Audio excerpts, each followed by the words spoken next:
ఓం నమో నారాయణాయ. ధనుర్మాస నియమాలకు ప్రత్యేకం తిరుప్పావై పాశురాలను వినడం లేదా చదవడం లేదా పాడడం. సూర్యోదయానికంటే పూర్వమే ఆచరించవలసిన వ్రతం ధనుర్మాస వ్రతం. ఈ వ్రతాన్ని ఇంటిలో ఆచరించడానికి కొందరికి వీలు కాదు. ఇంటిలో అవకాశాలు లేకపోవడం, ఉద్యోగ ధర్మం, బాధ్యతలు, లేక హాస్టలులో నివసించడం, పరదేశాలలో ఉండడం, పరాయి గృహాలలో నివసించవలసి రావడం, ఇలాంటి విపత్కర ప్రత్యేక సందర్భాలు ఉన్నవారికి ప్రత్యామ్నాయ మార్గం ఏదైనా పరంధాముడు సూచించాడా? అదే ఆలయం. ఆసమంతాత్ లయం ఆలయం. కలకాలం ఉండే ఆలయం దేవాలయం.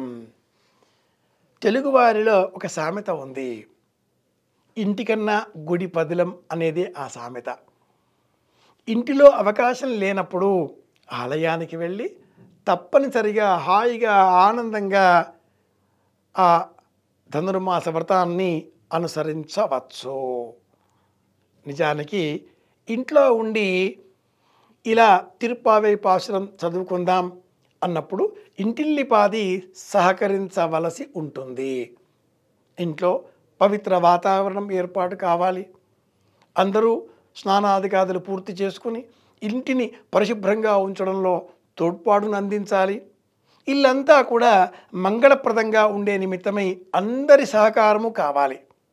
ఒక్కొక్కసారి కొన్ని ప్రత్యేక సందర్భాలలో కుదరనప్పుడు ఆలయంలో యథాభక్తి ఈ వ్రతాన్ని కొనసాగించవచ్చు.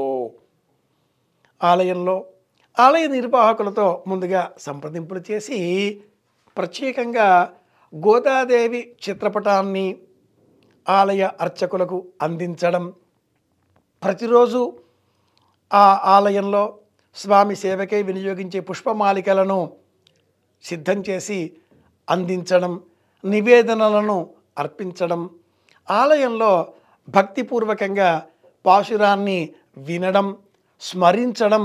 స్వామి నీవే తప్ప ఇతఃపరం బెరుగను, ఏడుకొండలవాడ వెంకటరమణ గోవిందా అని స్మరించడం. ఏకాగ్రత ముఖ్యం. ఇంట్లో కుదరనప్పుడు ఈ ఏకాగ్రత పొందే నిమిత్తమై ఆలయానికి వెళ్ళడంలో ఏ విధమైన దోషము లేదు. నిజానికి ఆలయంలో వెళితేనే ఇంకా లాభదాయకం, యోగదాయకం అని తిరుప్పావై పాశురాల అంతరార్థం కూడా మనకు ప్రబోధం చేస్తుంది.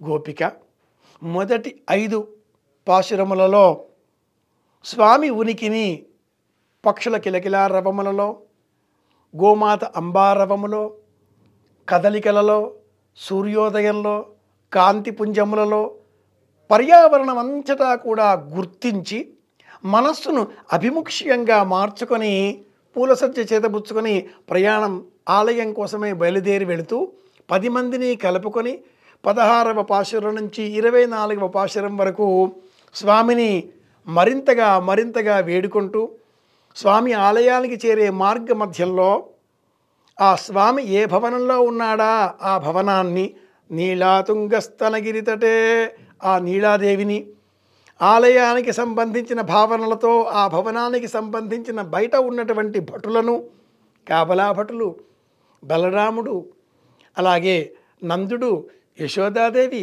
అందరినీ మేల్కొలుపుతూ అంతరార్థం ఏం చెబుతుంది, ఏం నేర్చుకోవాలి అంటే మనం కూడా ఆలయంలో తిరుప్పావై పాశురాలను అనుసంధానం చేసుకోవాలి అనే అంతరార్థం తెలుసుకుందాం. అందరి క్షేమాన్ని కోరుకుందాం. మళ్ళీ కలుసుకుందాం. శుభమస్తు.